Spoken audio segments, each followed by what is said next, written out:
नमस्कार दोस्तों, हमारे YouTube channel Sanwal classes for Uttarakhand में आप सभी का हार्दिक स्वागत है। दोस्तों, हमारी यह स्पेशल हिंदी सीरीज है जो कि अधिशासी अधिकारी एवं कर व राजस्व निरीक्षक के लिए स्पेशल यहाँ चलाई गई है। तो 26 नवंबर को एग्ज़ाम होने वाला है और इसके लिए यहाँ पर जो हमारी यह स्पेशल सीरीज है तो इसमें हिंदी 100 नंबर की या 100 प्रश्न उससे संबंधित होंगे और यह एग्ज़ाम के लिए काफ़ी महत्वपूर्ण है। तो इसी को देखते हुए यह स्पेशल सीरीज चलाई गई है जिसकी पहली वीडियो यहाँ पर हमारे चैनल पर अपलोड कर दी गई है और आज हम उसके दूसरी वीडियो यानी जो इससे पिछली वीडियो थी तो उसमें हमने स्वरों के बारे में जाना था और उससे पहले थोड़ा सा हमने वर्णमाला को समझा था। तो आज यह हमारी सेकंड वीडियो है और इसमें हम जो व्यंजन हैं तो व्यंजनों का वर्गीकरण, व्यंजन क्या होते हैं और उनसे संबंधित जुड़ी हुई जो चीज़ें हैं तो उसके बारे में चर्चा करेंगे। तो आइए प्रारंभ करते हैं। तो यह है व्यंजन। तो व्यंजनों की बात करें तो जिन ध्वनियों के उच्चारण में वायु रुकावट के साथ या घर्षण के साथ मुख से बाहर निकलती हैं तो उन्हें व्यंजन कहते हैं। और सभी व्यंजन सामान्यतः स्वरों की सहायता से बोले जाते हैं। तो यह आपने सुना ही होगा कि सामान्यतः जो व्यंजन होते हैं स्वरों की सहायता से बोले जाने वाले वर्ण क्या कहलाते हैं? व्यंजन कहलाते हैं। तो यानी वह ध्वनियाँ जिनके उच्चारण में वायु में रुकावट होता है, यानी हम उनको एक ही बार में नहीं बोल सकते, उसमें क्या होता है थोड़ा सा यहाँ पर रुकावट होती है, बाधा उत्पन्न होती है और घर्षण के साथ मुख से यहाँ पर वायु निकलती है तो इनको व्यंजन कहते हैं। और बाकी इनको सामान्यतः यहाँ पर स्वरों की सहायता से बोला जाता है। तो इसके अलावा इसकी दूसरी परिभाषा, स्वरों की सहायता से बोले जाने वाले वर्ण को व्यंजन कहते हैं जो सामान्य अर्थों में हम जानते हैं। तो इसका मतलब है कि स्वरों के बिना, यानी अगर हम स्वरों को हटा दें तो स्वरों के बिना इनका उच्चारण संभव नहीं है। और बिना स्वर वाले व्यंजन जिसमें हलंत या हल लगा होता है और यह क्या होते हैं? आधा व्यंजन होते हैं। तो यानी जो भी, जैसे हम यहाँ पर कौ लिखते हैं या खौ लिखते हैं तो यहाँ पर क्या होता है, जो कौ है तो यहाँ पर शुद्ध रूप में जब हम इसको विभाजित करते हैं तो ये इस प्रकार से बने होते हैं, यानी हलंत वाला कौ और उसके साथ औ जुड़ा होता है। तो यहाँ पर जो व्यंजन हैं तो ये भी स्वरों की सहायता से बोले जाते हैं। और यानी अगर इनका हम हलंत वाले जो व्यंजन हैं या जो आधे व्यंजन हैं तो इनका स्वतंत्र रूप से अस्तित्व संभव नहीं है या इनका उच्चारण संभव नहीं है। जब हम उच्चारित करते हैं तो इनका बिना स्वरों की सहायता से इनका उच्चारण करना संभव नहीं है। इसके बाद हिंदी में व्यंजनों की अगर हम संख्या की बात करें तो 39 यहाँ पर व्यंजन होते हैं और जिसमें 25 होते हैं स्पर्श व्यंजन। तो स्पर्श व्यंजन होते हैं। उसके अलावा 4 यहाँ पर अंतस्थ व्यंजन होते हैं, 4 उसमें व्यंजन होते हैं, उसमें संघर्षी व्यंजन होते हैं। और उसके अलावा 4 संयुक्त व्यंजन होते हैं और 2 यहाँ पर दुगुण व्यंजन होते हैं। तो इसमें 25 और 4 29, 4 यहाँ पर उसम व्यंजन 31 और 4 यहाँ पर संयुक्त व्यंजन 35 और 2 यहाँ पर 37 हो गए ये द्विगुण व्यंजन। तो ये टोटल 39 हो जाते हैं। यानी थोड़ा सा ज़रा कैलकुलेशन में यहाँ पर 25 और 4 29 और 4 33 और 4 होते हैं यहाँ पर 37 और 2 39। तो टोटल यहाँ पर हिंदी व्यंजनों की संख्या 39 होती है। परंपरागत रूप से व्यंजन की संख्या 33 होती है। तो परंपरागत रूप से व्यंजनों की संख्या 33 मानी जाती है जिसमें क से लेकर ह तक यहाँ पर व्यंजन होते हैं। तो सामान्य रूप से यहाँ पर व्यंजन में अ स्वर मिला होता है, यानी प्रत्येक व्यंजन में क्या होगा? अ स्वर जुड़ा होगा। जैसे मैंने अभी आपको बताया कि बिना स्वरों की सहायता से इनका उच्चारण करना संभव नहीं है और प्रत्येक व्यंजन में अ जुड़ा होता है, यानी स्वरों की सहायता से ही बोले जाने वाले वर्ण यहाँ पर व्यंजन कहलाते हैं। भिन्न भिन्न स्वरों के साथ व्यंजन का प्रयोग निम्न प्रकार से होता है। तो इसके अलावा जब और व्यंजन आते हैं तो उनमें विभिन्न प्रकार के स्वरों का प्रयोग होता है, जिसमें क में अ है, का में यहाँ पर आ जुड़ा हुआ है, की में यहाँ पर छोटी ई जुड़ी हुई है, की बड़ा की इसमें तो छोटी बड़ी ई की मात्रा जुड़ी हुई है। तो यहाँ पर इस प्रकार ये जो व्यंजन हैं तो इसमें भिन्न भिन्न स्वरों का प्रयोग किया जाता है और स्वरों की सहायता से ही इनको उच्चारित किया जाता है। इसके बाद व्यंजनों का वर्गीकरण। तो व्यंजनों को हम निम्न भागों में बांट सकते हैं या निम्न प्रकार से इनको बांटा जा सकता है। पहला है स्पर्शी व्यंजन जो 25 होते हैं, अंतःस्थ व्यंजन 4, ऊष्म व्यंजन 4 और संयुक्त व्यंजन 4। तो इनको मुख्यतः स्पर्शी, अंतःस्थ, ऊष्म और संयुक्त व्यंजन में बांटा जा सकता है। तो इसको थोड़ा सा समझ लेते हैं। सबसे पहले स्पर्शी व्यंजन या इनको वर्गीय व्यंजन भी कहते हैं। जो स्पर्शी व्यंजन है या स्पर्श व्यंजन है या इनको वर्गीय कहने का कारण है, तो इनको वर्ग बने हुए हैं, 5 वर्गों में इनको बांटा जाता है, जिनमें क च ट त प है, यानी क वर्ग, च वर्ग, ट वर्ग, त वर्ग और प वर्ग है। तो का से लेकर माँ तक यहाँ पर कुल स्पर्शी व्यंजन है, 25 इनकी संख्या है। जिन व्यंजनों के उच्चारण में जीभ मुख के किसी न किसी भाग को छूकर निकलती है, उन्हें स्पर्श या स्पर्शी व्यंजन कहते हैं। तो यहाँ पर जिन वर्णों व्यंजनों के उच्चारण में तो स्थान विशेष के साथ यहाँ पर जो उच्चारण करते समय तो मुख के किसी भाग से यहाँ पर स्पर्श करते हुए निकलती है, तो उन व्यंजनों को यहाँ पर क्या कहते हैं, स्पर्शी व्यंजन या वर्गीय व्यंजन कहते हैं। तो ये का से लेकर माँ तक होते हैं और कुल 25 व्यंजन इसमें आते हैं। तो यहाँ पर ये थोड़ा टेबल है, इसको समझ लेते हैं। तो ये यहाँ पर 5 प्रमुख वर्ग हैं और इनका ये उच्चारण स्थान अल्प प्राण और अघोष के आधार पर और महाप्राण और सघोष, अघोष, सघोष के आधार पर ये यहाँ पर टेबल बनाई हुई है। जिसमें कवर्ग की बात करें तो इसका उच्चारण क्या होता है, कंठ से होता है, और कवर्ग इसमें क ख ग घ गौ, तो ये 5 वर्ण इसमें आते हैं। इसके अलावा चवर्ग है, तो इसका उच्चारण स्थान क्या है, तालु है, ये तालु से इनका उच्चारण स्थान है। और इसके अलावा आपको ध्यान रखना है कि अल्प प्राण पहला, तीसरा और पांचवा वर्ण क्या होते हैं, पहला, तीसरा और पांचवा वर्ण अल्प प्राण होते हैं, और दूसरा और चौथा क्या होता है, महाप्राण वर्ण होते हैं। यानी अल्प प्राण जिनको बोलते समय यहाँ पर कम वायु निकले, और महाप्राण जिनको उच्चारण करते समय थोड़ा अधिक वायु निकलती है। तो यहाँ पर आपको ध्यान रखना है पहला, तीसरा, पांचवा तो ये अल्प प्राण होते हैं, दूसरा और जो चौथा वर्ण होता है तो ये महाप्राण होते हैं। उसके अलावा पहला, दूसरा और तीसरा जो वर्ग के वर्ण हैं, तो ये पहला और दूसरा ये दोनों क्या होते हैं, अघोष होते हैं, और बाकी तीसरा, चौथा और पांचवा वर्ण सघोष होते हैं। तो यानी अघोष का मतलब है जिनका उच्चारण करते समय स्वर यंत्रों में कंपन ना हो, और जिनको उच्चारण करते समय स्वर यंत्रों में कंपन हो तो उनको सघोष कहा जाता है। तो ये 2 चीज़ें आपको ध्यान रखनी है। उसके बाद टवर्ग है, तो इनको मूर्धन्य के नाम से जाना जाता है। तवर्ग है जिनको दंत वर्ग के नाम से जाना जाता है, और उसके अलावा इनका उच्चारण स्थान दंत से। दूसरा पवर्ग है, तो ये ओष्ठ से इनको जाना जाता है, इनका उच्चारण स्थान ओष्ठ से होता है। तो यानी ये टोटल इनकी संख्या 25 है, और यहाँ पर का से लेकर पा तक ये वर्ग 5 वर्ग हैं, टोटल इनकी कुल संख्या 25 है। तो इनको अल्पप्राण, महाप्राण और सघोष, अघोष के आधार पर भी देखा जा सकता है। अब इसके बाद यहाँ पर दूसरा जो प्रकार है तो यह है अंतःस्थ व्यंजन। तो जिन व्यंजनों का उच्चारण स्वर व व्यंजनों के बीच होता है तो इन्हें अर्धस्वर भी कहा जाता है। तो इसमें जो ये अंतःस्थ व्यंजन है जिसमें य, र, ल, व आते हैं, तो इन व्यंजनों को उच्चारण करते समय ऐसा आभास होता है कि ये स्वरों, जिस प्रकार हम स्वरों का उच्चारण करते हैं तो स्वरों सा आभास होता है। तो ये व्यंजन क्या कहलाते हैं, अंतःस्थ व्यंजन कहलाते हैं। 4 होते हैं, य, र, ल, व। और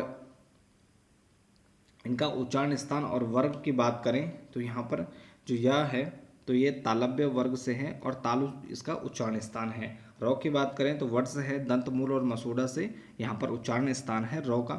लौ की बात करें तो वट से है, दंतमूल, मसूड़ा है। और वौ की बात करें तो दंतोष्ट से इसका उच्चारण स्थान है, यानी ऊपर के दांत और निचले ओंठ से यहाँ पर वा का उच्चारण किया जाता है। तो य, र, ल, व ये अंतःस्थ वर्ण है, और इसमें जो र है तो इनको लुंठित वर्ण भी कहते हैं। तो यहाँ पर रौ को लुंठित वर्ण के नाम से भी जाना जाता है, और लौ की बात करें तो लौ को यहाँ पर पार्श्विक वर्ण के नाम से जाना जाता है। और या और व यहाँ पर अर्धस्वर कहलाते हैं। तो या व यहाँ पर अर्धस्वर है, और बाकी ये थोड़ा सा छोटा फॉर्मूला है तो इसको ध्यान रखना, रल पल।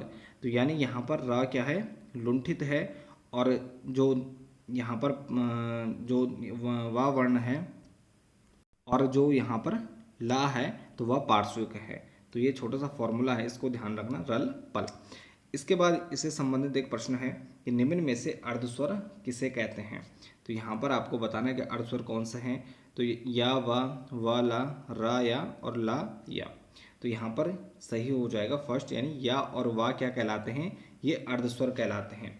इसके अलावा स्पर्शी व्यंजन, उष्म व्यंजन, अंतःस्थ व्यंजन या दुगुण व्यंजन, तो इसमें से अर्धस्वर क्या होते हैं, अंतःस्थ व्यंजन या और वा को कहा जाता है, जो कि अंतःस्थ व्यंजनों के अंतर्गत आते हैं। इसके बाद है उष्म या संघर्षी व्यंजन। तो उष्म या संघर्षी व्यंजनों की बात करें तो ऐसे व्यंजन जिन ध्वनियों के उच्चारण में हवा मुख के किसी स्थान विशेष पर रगड़ खाकर निकले तथा उष्मा या गर्मी पैदा करे तो यह उष्म व्यंजन या संघर्षी व्यंजन भी कहलाते हैं। तो इनको उष्म या संघर्षी व्यंजन भी कहते हैं और ये भी मुख्यतः 4 होते हैं। तो इसमें इनका वर्ग और उच्चारण स्थान देख लेते हैं। तो यहाँ पर श, श, श और ह। तो यहाँ पर ये 4 वर्ण हैं। तो श की बात करें तालव्य और इसका उच्चारण स्थान क्या है तालु। श की बात करें मूर्धन्य और ये मूर्धा से उच्चारित होती है। शा की बात करें तो वत्स और यह इसका उच्चारण स्थान क्या है दंत मूल है। बाकी हो की बात करें तो यह स्वर यंत्रीय है और स्वर यंत्र यानी कंठ के भीतर। और यहाँ पर हो क्या कहलाता है काकल्य व्यंजन भी इसे कहा जाता है। तो ये भी आपको ध्यान रखना है, काकल्य वर्ण भी हो को यहाँ पर कहा जाता है। तो इसको यहाँ पर कई बार पूछा जाता है कि यहाँ पर कौन सा तालव्य सा है या कौन सा मूर्धन्य सा है या कौन सा वर्त या दंतमूल सा है। तो ये आपको ध्यान रखना है इन दोनों। और इसके बाद यहाँ पर संयुक्त व्यंजन। तो संयुक्त व्यंजन की बात करें तो जो व्यंजन 2 व्यंजनों से मिलकर बना होता है उसे संयुक्त व्यंजन कहते हैं। यानी जो मिलकर बने हुए व्यंजन होते हैं वह क्या कहलाते हैं संयुक्त व्यंजन कहलाते हैं। और हिंदी वर्णमाला में हमें 4 संयुक्त व्यंजन देखने को मिलते हैं जिसमें अक्षर तर्रा स्रा और ज्ञा। तो ये 4 हमारे व्यंजन हैं जो कि संयुक्त रूप से बने होते हैं।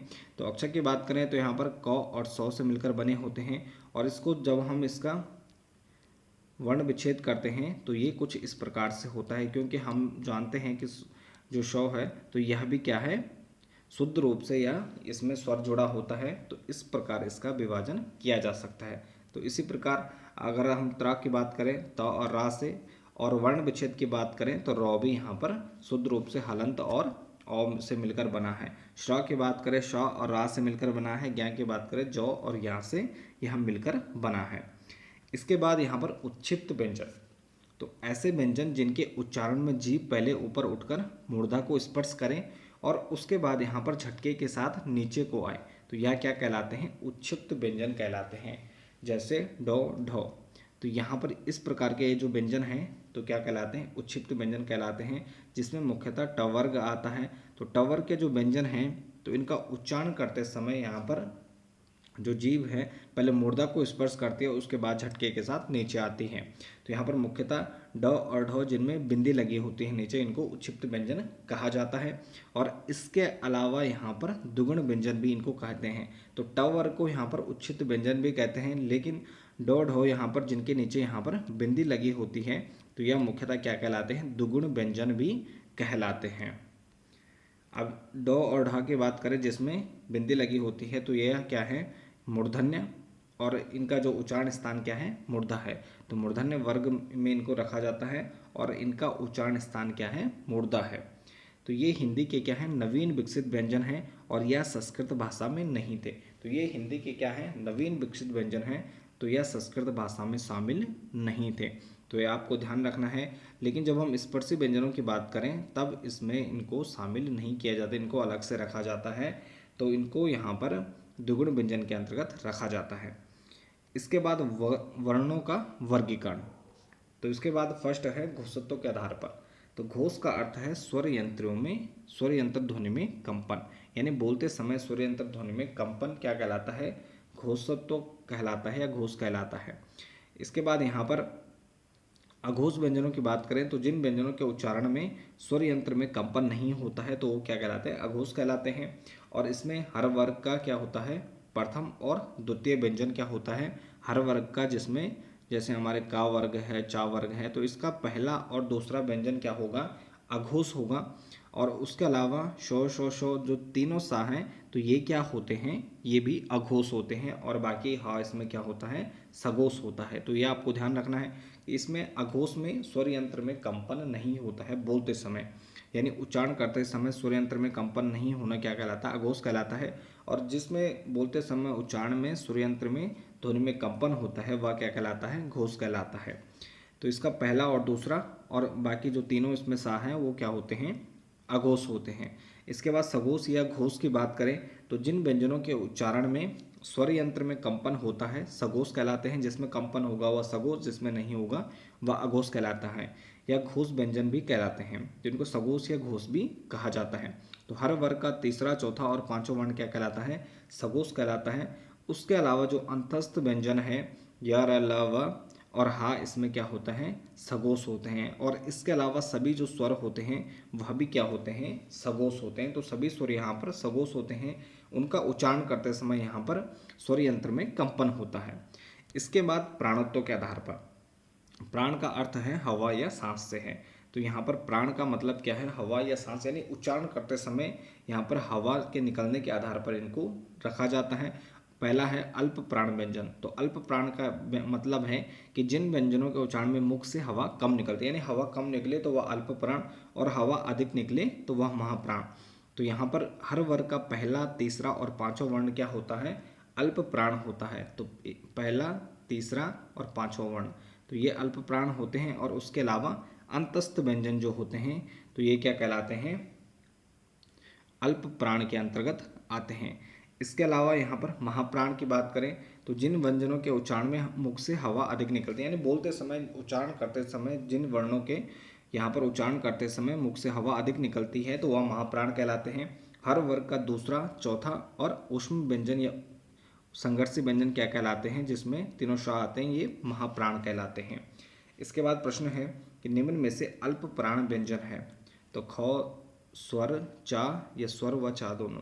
तो यहाँ पर अल्प प्राण व्यंजन क्या होते हैं, पहला, तीसरा और पांचवा वर्ण। तो यहाँ पर क्या हो जाएगा, तो ख यहाँ पर क्या है, दूसरा वर्ण है वर्ग में।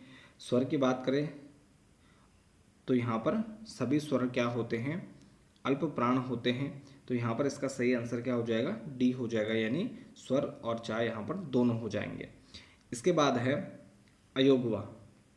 अयोगवा वर्णों की बात करें तो अयोगवा में क्या आते हैं, अंग आ आते हैं। तो परंपरा के अनुसार अंग आ को स्वरों के साथ रखा जाता है। तो इनको हम सामान्यतः क्या रखते हैं, स्वरों के साथ रखते हैं। इनका उच्चारण व्यंजनों के भांति अ स्वरों के साथ होता है। तो इनका उच्चारण क्या होता है, अ स्वर के साथ होता है, लेकिन यहाँ पर इनको हम स्वरों के साथ रखते हैं। उच्चारण व्यंजनों की भांति होता है, इसलिए इन्हें स्वर से अलग माना है। तो परंपरागत रूप से इनको अलग माना गया है, किंतु इसमें व्यंजन और स्वर दोनों के गुण पाए जाते हैं। लेकिन उसके अलावा यह फिर भी क्या करते हैं, कुछ न कुछ अर्थ वहन करते हैं, और व्यंजन व स्वरों के दोनों के गुण इनमें पाए जाते हैं। तो इसके कारण इनको क्या कहते हैं, अयोगवाह शब्द इनको कहा, अयोगवाह वर्ण इनको कहा जाता है। इसके अलावा अयोगवा को स्वर और व्यंजन के बीच की कड़ी भी कहा जाता है। तो स्वर और व्यंजन के बीच की कड़ी भी इनको कहा जाता है। अंग को अनुस्वार और आ को यहाँ पर विसर्ग के रूप में जाना जाता है। तो यहाँ पर अ के ऊपर जहाँ पर बिंदी लगी होती है तो इनको अनुस्वार कहते हैं, और जहाँ पर सामने पर दो बिंदियाँ लगी होती हैं तो इसको विसर्ग के नाम से जाना जाता है। तो अनुस्वार और विसर्ग यहाँ पर क्या है, अयोगवाह वर्ण है। अब इसके बाद यहाँ पर इसके थोड़ा सा उदाहरण को समझते हैं। तो अंग की मात्रा जैसे यहाँ पर अंग, अंश, कंचन, गंतव्य, तंत्र, तो ये कुछ प्रमुख वर्ण हैं जिनमें क्या है, यहाँ पर अनुस्वार का प्रयोग किया गया, यानी बिंदी का प्रयोग किया गया है ऊपर। इसके अलावा विसर्ग वर्णों की बात करें तो यहाँ पर जैसे अंतः, कर्मशः, दुख, तो यहाँ पर क्या है, जहाँ पर दो बिंदियाँ लगी होती हैं तो ये क्या कहलाते हैं, विसर्ग कहलाते हैं। तो इस प्रकार विसर्ग वर्णों का यहाँ पर प्रयोग किया जाता है। अब इसके बाद है नवनिर्मित ध्वनियाँ या विदेश से आगत ध्वनियाँ या गृहीत ध्वनियाँ।